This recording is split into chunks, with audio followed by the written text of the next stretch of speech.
Hi everyone, Nicole Gruendl here, Life and Success Coach with my guest today, Earl Flormata. Earl's a successful entrepreneur and networking connector. Hey Earl, thanks for joining me today. Hey Nicole, thanks for having me. Well, Earl, let's start off with the absolute basics. Who were you before you became the connector, the great entrepreneur that you are? Give us a little bit of your background. My background's kind of weird. It's a little mixed. I come from a technical background. I've been programming since the age of 5, and I thought I'd be working with computers all my life, but I was kind of dragged kicking and screaming into the business arena, and here I am now, doing all right in sales and marketing type roles, as opposed to your hiding in a cave technical person. Nice. Well done. Now, are you able to give us just a little bit on how you actually chose your path and how you got started? Who was your influence? Sure, definitely. I guess my path was almost forced upon me by an old friend of mine. His name is Neil Irwin, and what happened was he saw my tech skills and thought that it could be translated into sales and marketing, and he grabbed me, kind of thrust me into the sales and marketing arena. I didn't completely jump all the way though. So what happened was another friend of mine, Blair Dunkley, kicked me off the fence, more like drop kicked me off the fence, and forced me to move in this direction and become successful. So that's kind of how I was. I got shaped into this area, anyways. I love the whole fact that you said you were pushed off the fence. Here, deal with it. That's pretty funny. Pretty much, didn't have much of a choice at that point, Sink or swim, kid. but it worked. I mean, Now, I'm thankful to both of them very much for putting me through that.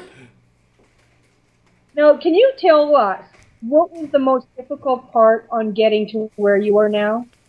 The most difficult part, um, shifting my mindset from what I thought I was supposed to be into becoming what I was able to become.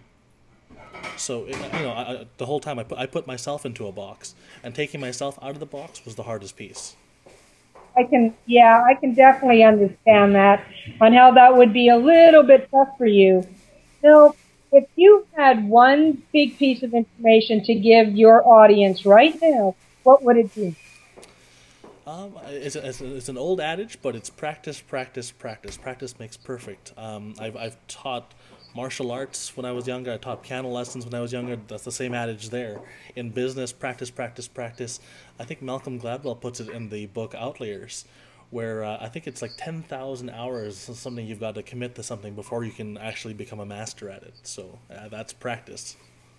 I heard that, and it's words to live by, isn't it? Most definitely. Yeah, I totally agree. Now, with everything that you know now, and you've become involved with the Buddha board, how did that transpire? How did you get involved with this coaching tool? Actually, with Buddha board, I bought my first Buddha board back in 2000 from a store called Chachka's. This is back in Robson, Vancouver Street. Just I was walking by looking for a gift. Actually, I was Christmas shopping, and that's when I bought my first Buddha board. And I started using it as a coaching tool for myself. I didn't understand what I was doing at the time. It was more of I was in tech support. Remember, my background was in tech, so I was actually using it to write the word patience down when a customer was driving me crazy. And I just started writing different words as opportunities presented themselves. And then, lo and behold, I started asking for help using the Buddha board, and whatever I wanted to focus on, whatever virtue I needed, whether it was patience, courage, or whatnot, I would just write on the board and focus on that, and it became my focus.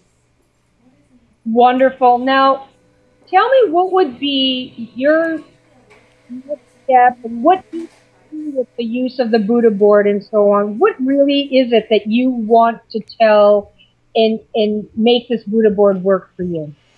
The biggest thing really is spaced repetition. For anyone who's done marketing or communications courses, you all know that it takes more than one kick at the can to get a message across, and actually it's sitting around more like 7 or 8 times to get a message across. So this whole spaced repetition concept, writing whatever you're looking for, writing whatever your hopes and aspirations are, or whatever you just hope to achieve, over and over and over again, forces you to keep it front of mind. And if you keep it front of mind, it's going to stay there, and it's going to manifest itself into whatever you're hoping to achieve. Marvelous. To me, it sounds like the ultimate piece of the puzzle to get to where you want to be. So what project are you working on, and where can we find out more about what you're working on? In regards to the Buddha board stuff, you can find more about Buddha board on www.buddhaboard.com. And in stuff that I'm working on, my personal blog is eflormata.com if you want to see the stuff that I've been working with. But I've been joint venturing a lot with coaches and sales trainers and trainers of all sorts to use the Buddha board as a fantastic tool to get their message across. I totally agree, and I appreciate what you've told us today, and looking forward to getting this word out to the audience. Thanks for your time, Earl, and looking forward to talking to you even more so later on. You bet, Nicole. Thanks so much for having me. Take care. You bet. Anytime. Take care. Bye. Bye bye.